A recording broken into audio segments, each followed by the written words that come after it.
Salut, salut à tous et soyez abondamment bénis dans le nom glorieux de Jésus-Christ. Alors, je suis l'apôtre Luc Egwe et je viens encore une fois de plus partager une bonne parole avec vous. Parce que la parole de Dieu est une parole de vie, est une parole de paix, est une parole de joie. Alors, c'est la raison pour laquelle le Seigneur voudrait que chaque jour et que nous puissions s'approprier de sa parole. Parce que c'est elle qui nous adoucit des mœurs. Alors c'est pour ces raisons, bien-aimés, qu'en ce jour, nous allons aborder un thème qui est « Personne ne peut te ravir de la main du Père ».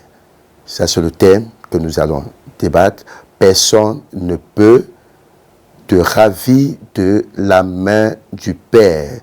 Alors, c'est tiré du livre de Jean chapitre 10, le verset 27 jusqu'au verset 29.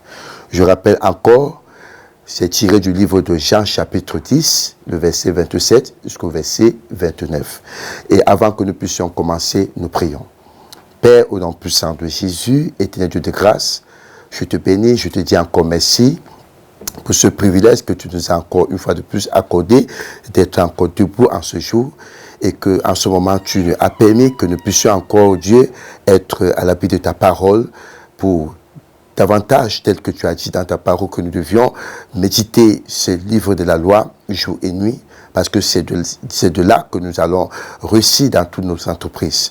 Et nous prions, Seigneur, au Dieu de grâce, que ton Esprit Saint soit la personne absolue pour pouvoir nous enseigner profondément dans ta parole en se servant de ma bouche. Oui, moi qui suis ton fils, moi qui suis ton serviteur. Et que tous ceux-là qui sont connectés en ce moment puissent également être disposés de cœur pour pouvoir écouter encore ta parole et être visités par ta parole et qu'en retour, Père, qu'ils expérimentent, Seigneur, ta gloire. Et je prie également que toi, ce que tu satures encore en ce lieu et que c'est toi, ce qui soit encore glorifié, que c'est toi, ce qui soit encore honoré dans le nom puissant et glorieux de Jésus-Christ. Père, que j'ai ainsi prié pour te recommander ce moment entre tes mains. Amen, amen, amen.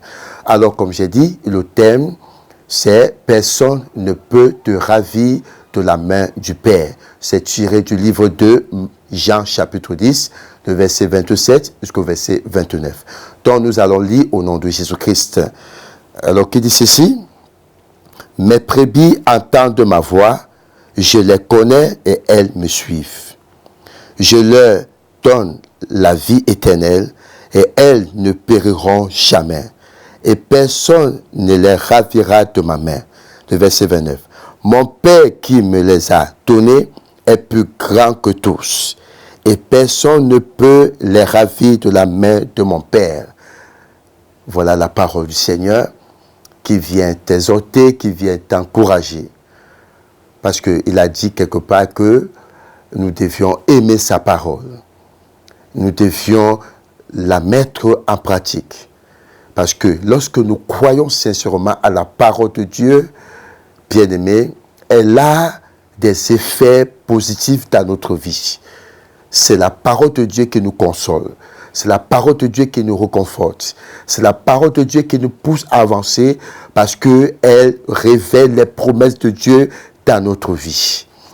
Donc, Dieu bien-aimé, nous savons que lui-même, pour ceux-là qui lisent la parole de Dieu et qui ont la révélation sur Dieu, comme il a dit dans le livre de Jean chapitre 1, le verset 1, il a dit « Au commencement était la parole. La parole était avec Dieu, la parole était Dieu. » Donc, nous ici, bien-aimés, devions comprendre que toute chose est faite par la parole. Oui, c'est fait par la parole. Donc, la parole de Dieu n'est pas au hasard dans notre vie et ce n'est pas, bien-aimé, au hasard également que Dieu voudrait que nous puissions s'attacher à sa parole. Parce que sa parole, c'est sa promesse. C'est par sa parole que Dieu accomplit sa promesse. C'est par sa parole qui révèle davantage sa volonté dans notre vie. Donc, c'est pourquoi, bien-aimé, en ce jour, tu dois comprendre réellement, bien-aimé, ce que Dieu a dit entre ta relation et lui. Dieu n'est pas en vain dans ta vie. Non, Dieu n'est pas en vain. Il n'est pas là, bien-aimé, pour être tout simplement une statuelle que tu dois tout simplement admirer. Non, il est là dans ta vie pour accomplir sa promesse. Il est là dans ta vie pour assurer, bien-aimé, la vie qu'il t'a donnée. Vous comprenez? Donc ici, c'était Jésus qui parlait, bien-aimé, aux disciples, pour qu'ils puissent comprendre, bien-aimé, que lorsque tu viens au Seigneur Jésus-Christ, si Dieu te donne à Jésus, alors, bien-aimé, il faut croire que tu es en sécurité. Vous comprenez? Tu es en sécurité. Tu n'as pas à avoir peur. Oui, parce que le véritable ennemi de l'homme, c'est la peur. L'homme a tellement peur. Oui, je suis en Christ. Oui, j'ai cru à ce Dieu. Qu'est-ce qui va m'arriver après? Non, rien ne t'arrivera. Rien ne t'arrivera. C'est sa parole qui te le donne. Pour que tu crois sincèrement, bien-aimé, que Dieu est avec toi. Et qu'en dehors de lui, plus personne n'est avec toi à part lui-même. Et s'il est avec toi, il n'est pas là pour permettre, bien-aimé, que les choses puissent te détruire. Oui, bien-aimé, les choses ne doivent plus te détruire parce que Dieu est là. C'est lui qui t'a choisi. C'est lui qui t'a appelé, c'est lui qui t'a établi. Alors crois que Dieu est avec toi. Et sois dans la paix totale, sois dans la joie, parce que lui-même, il prend soin de toi. Il te sécurise. Tu es en sécurité auprès de lui, bien-aimé. Donc c'est pourquoi Jésus ici, dans le verset 27, il dit que mes brebis entendent ma voix. Vous voyez?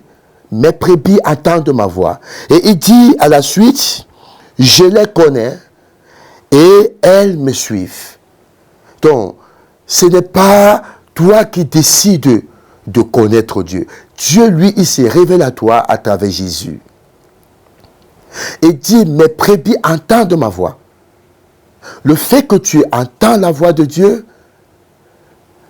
c'est pour que tu cherches où cette voix est en train de te parler. Et en cherchant donc, alors lui, il se fait connaître à toi. Parce qu'il dit, je les connais. Oui, c'est pourquoi lui, il te fait entendre sa voix. Parce que lui, il te connaît. Et comme tu l'as entendu, alors il te connaît. Dieu ne peut pas permettre au départ que, si tu ne le connais pas, il va faire entendre sa voix. Non. Dieu fait entendre sa voix à tous ceux-là que lui, il connaît, pas que toi, tu connais. Vous comprenez un peu ça? Donc, et comme toi, maintenant, tu sais que Dieu te connaît, Jésus te connaît. Il te rassure. Il dit, parce que lui, il se fait connaître à toi, tu vas donc le suivre. Oui, il faut croire que Dieu te connaît. Il faut croire que Jésus te connaît, bien-aimé. Parce que tu peux être en lui, tu ne sais pas qui te connaît. Alors qui te connaît? Il faut être fier que Jésus te connaît. C'est pourquoi tu dois le suivre en toute liberté. Vous comprenez un peu ça? Tu dois le suivre en toute liberté. Ton Père qui t'a engendré, il te connaît.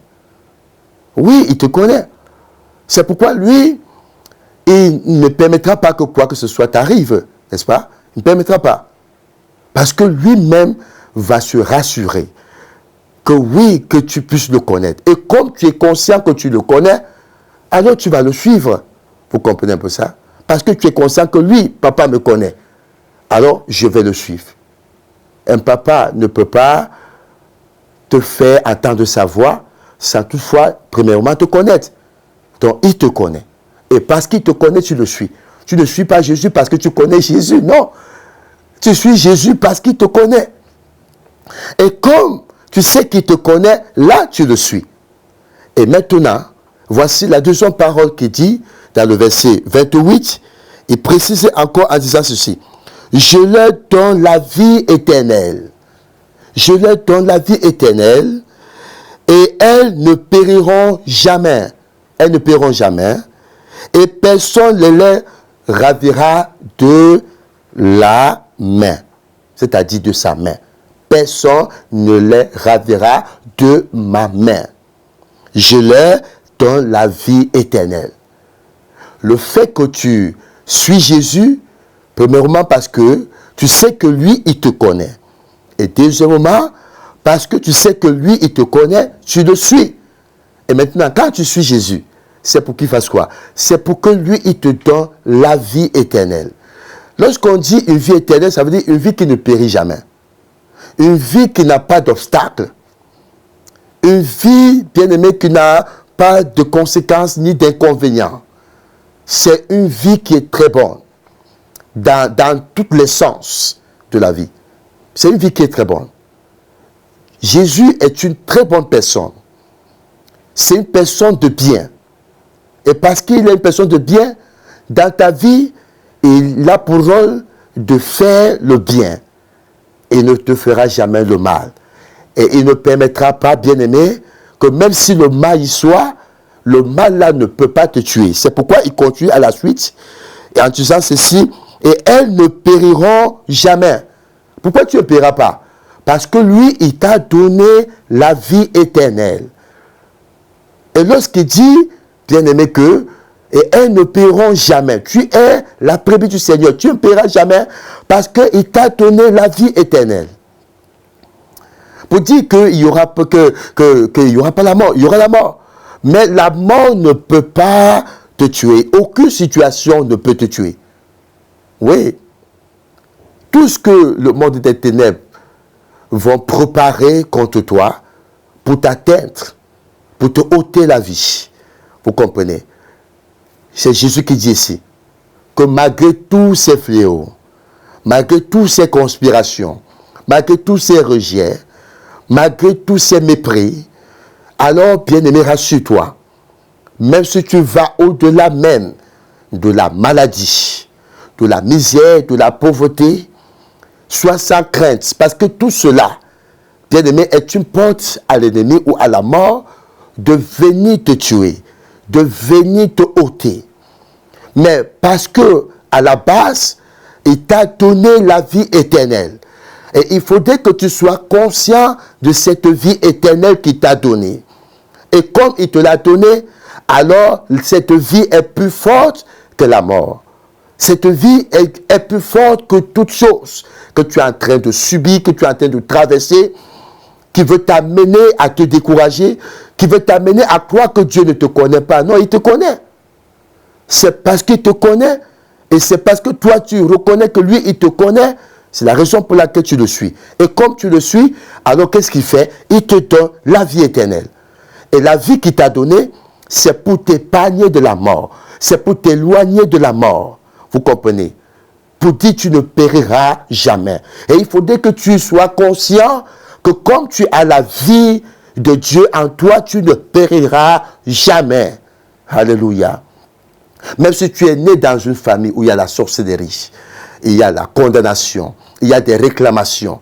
Donc, une fois que tu as suivi Jésus, parce que tu sais qu'il te connaît, alors il t'a donné la vie. Là, la mort n'a plus place. Tout ce qu'on avait mandaté dans ta vie comme la mort, ça n'a plus place. C'est la vie qui a place. C'est la raison pour laquelle le verset 29, il dit ceci. Mon Père, vous comprenez, mon Père qui me les a donnés est plus grand que tout. Vous comprenez un peu ça? Mon Père qui me les a donnés est plus grand que tous. Oui. Même si quelqu'un avait, bien aimé, déclaré des mauvaises paroles dans ta vie. Même si quelqu'un avait pris la peine de dire que c'est lui qui est au centre de ta vie. Et que avant que tu ne rencontres Jésus, tu as vécu des choses terribles. Et que certainement, tu continues à vivre ça à cause de l'ignorance. La connaissance de la parole est très importante. C'est pourquoi Jésus-Christ lui m'a dit, vous connaîtrez la vérité vous affranchira et elle vous rendra libre. La vérité, c'est que Jésus te connaît. Et il t'a amené à croire que lui, il te connaît. Et parce que là, tu es conscient que tu le connais, tu le suis. Et comme tu le suis, tu ne le suis pas en vain. Tu lui as suivi et il t'a donné la vie éternelle. Une vie inébranlable, une vie indestructible. On ne peut pas détruire cette vie. Cette vie vient changer tout ce qui n'est pas de Dieu dans ta vie. Et il faudrait que tu prennes conscience aujourd'hui, mon bien-aimé frère et sœur, que ces choses ne doivent plus avoir de l'influence dans ta vie. La seule chose qui doit avoir de l'influence dans ta vie, c'est Jésus-Christ, la vie de Dieu. La vie de Dieu. C'est ça qui doit avoir l'influence dans ta vie. Et lorsqu'elle a l'influence dans ta vie, ce n'est pas dans le sens de la destruction, mais c'est dans le sens, bien aimé, de la vie. Dans le sens de la paix, dans le sens de la joie, dans le sens du bonheur. Tu te sens heureux d'être en Christ, parce qu'il t'a donné la vie éternelle. Et la Bible dit ici, dans le verset 29 de Jean 10, il dit que mon Père qui me les a donnés est plus grand que tous. Oui, il est plus grand que tous. Parce que c'est lui qui a tout créé, toutes choses. Alors, si la créature, bien-aimée, qui est comme toi, se lève contre toi, pourquoi tu dois avoir crainte si tu es avec Dieu? Il a dit d'ailleurs que si Dieu est avec nous, qui sera contre nous? Personne. C'est pourquoi il te met dans la conscience que le Père est plus grand que tous. Je ne sais pas dans quelle situation tu es en train de vivre, tu es en train de traverser, mais j'aimerais te dire, bien-aimé, en ce temps-ci, que tu dois te sentir heureux. Parce que tu n'es pas en Christ en vain. Laisse que ceux-là qui ne sont pas en Christ avoir peur. Oui, se culpabilisent, ne connaissent pas le sort. Oui, et s'inquiètent. Et se mortifient également. Et ont tellement de questions au point où ils ne savent pas comment avoir une réponse. Mais toi, aujourd'hui, qui m'écoutes, tu as la réponse. C'est que Jésus te connaît. Et parce qu'il te connaît, il t'amène à te faire croire que lui, il te connaît. Et comme tu crois que lui, il te connaît, alors tu le suis. Et comme tu le suis, tu ne le suis pas en vain. Il te donne la vie éternelle. Et comme il t'a donné la vie éternelle, rassure-toi, bien-aimé, que alors tu ne peux pas périr. Parce que la vie de Dieu se trouve en toi. Tu ne peux pas périr. Même si les gens disent quoi, tu ne peux pas périr. Même si le monde des ténèbres mandate la mort contre toi, tu ne peux pas périr. Ça ne peut pas te tuer. Ça ne peut pas t'éloigner, bien-aimé, de la vie éternelle. Dieu t'a déjà ramené à lui par sa propre vie en Jésus-Christ. Et il faudrait que tu prennes conscience à cela. Prends vraiment conscience. C'est important. Et estime-toi joyeux. Sois content. Sois libre dans ton esprit. Sois libre dans ta pensée. En cette année, bien-aimé nouvelle, sens-toi libre. Sens-toi heureux. Marche sans peur. Marche sans crainte. Certainement, peut-être la crainte peut être dans le sens où tu doutes, où tu as commis, bien-aimé, un péché. Sauf ça. Mais en réalité, tu sais que tu n'as point mérité. C'est une vie que Jésus te fait croire que tu as cela en toi. Ce que lui veut, c'est que tu crois. Ce que lui veut, il faudrait que tu sois en lui et que tu aies la connaissance que tu as la vie de Dieu en toi. Et comme tu as cette vie en toi, crois que la personne qui te l'a donnée, cette vie, bien-aimé, est plus grand que tous. C'est pourquoi Jésus-Christ a continué en disant ceci. À la suite, il dit, et personne ne peut les ravir de la main de mon Père. Personne. Personne. Quand on parle de ravir ici, c'est-à-dire enlever de force. Donc personne. Un enfant qui est auprès de son père, tu ne peux pas venir enlever cet enfant entre les mains de son père. Parfois les gens disent, non, ma destinée a été volée. On a enlevé ma destinée. Mais bien aimé, si réellement tu appartiens à Dieu, tu as la vie de Dieu, et que Dieu lui-même veille sur cette vie qu'il t'a donnée, attendons-nous un peu. Attendons-nous un peu.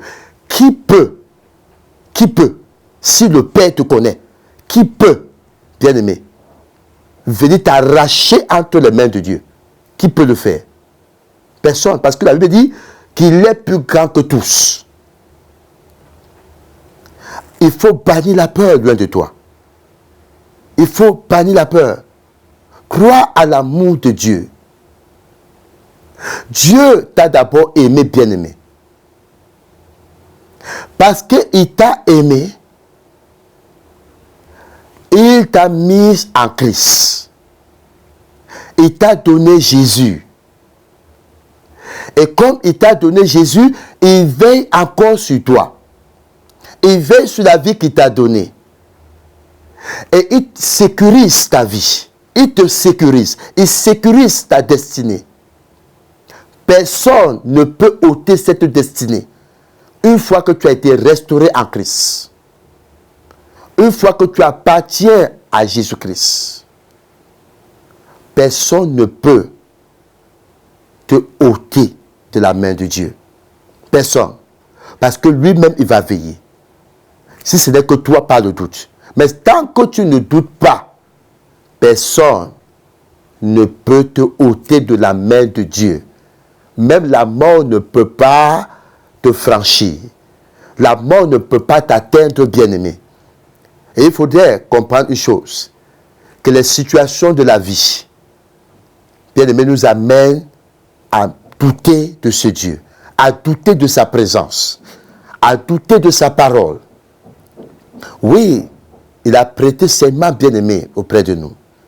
En nous donnant sa parole.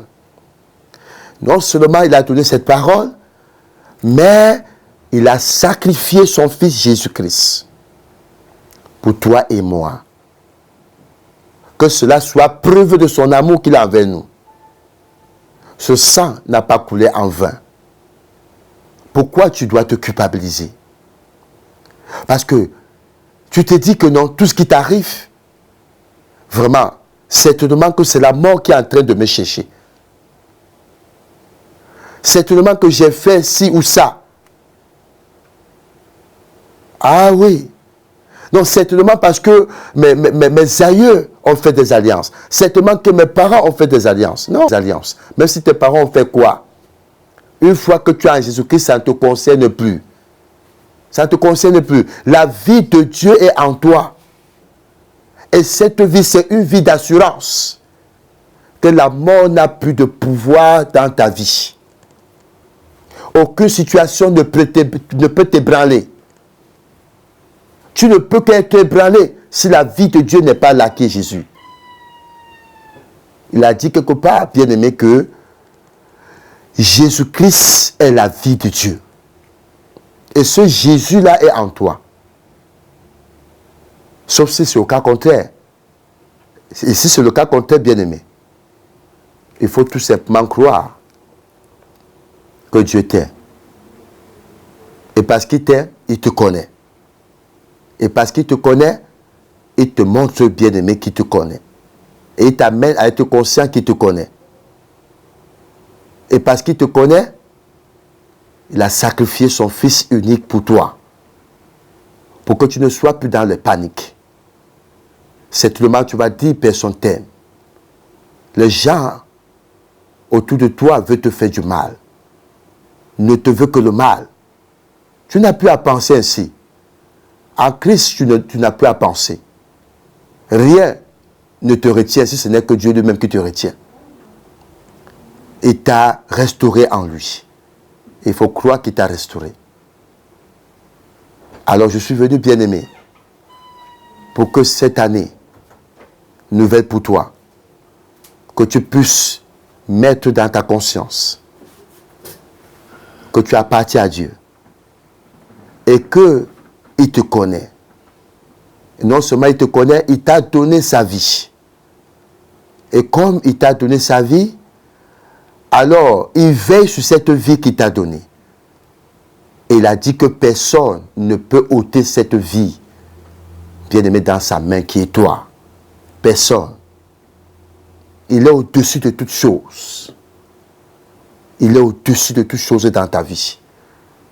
Je veux t'encourager que tu ne regardes qu'à ce Dieu-là.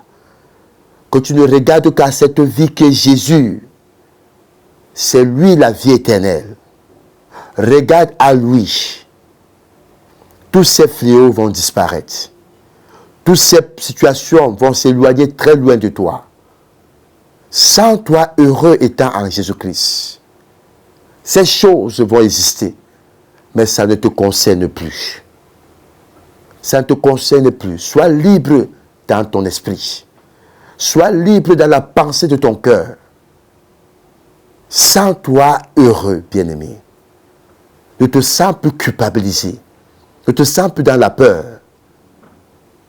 Alors, en ce moment, si tu crois, je prie que le Père, en ce moment, restaure cette confiance en toi. La confiance de la vie qu'il a déposée en toi. Mets ta confiance en cette vie. Demeure fidèle envers lui. Loue-le. Appelle-le bien-aimé, il va te répondre. Dieu répond qu'à ceux qui connaissent. Et à ceux-là qui s'est fait connaître également. Dieu s'est fait connaître à toi. Et tu as vu qu'il t'aime. Et tu l'as embrassé en le suivant. Et il t'a fait la promesse qu'il t'a donné sa vie. Et cette vie, c'est une vie éternelle. C'est une vie impérissable. C'est une vie inébranlable. Que le Père de gloire en Jésus-Christ te restaure dans cette attitude. Qu'il renouvelle tes forces. Qu'il affermit tes pas. Et qu'il rend ta foi solide en cette parole au nom de Jésus-Christ. Alors j'aimerais te dire, toi qui m'écoutes, et que toi également tu n'as pas eu à avoir Jésus-Christ dans ta vie. Alors je te prie, bien-aimé, que si tu sais que être en sécurité, ce n'est qu'en Jésus-Christ. Et que tu ne veux pas périr, accepte Jésus-Christ dans ta vie. C'est lui qui est cette vie. Et demeure dans l'abondance. Le Seigneur Jésus-Christ t'aime. Confesse-le de tout cœur. Appelle-lui dans ton cœur. Il viendra. Et à partir d'aujourd'hui, tu sauras maintenant que tu l'appartiens. Et tu vas commencer, bien-aimé, à te sentir libre. Tu n'auras plus la peur, tu n'auras plus la crainte. Alors que cette portion soit ton partage au nom de Jésus-Christ. Amen, amen, amen.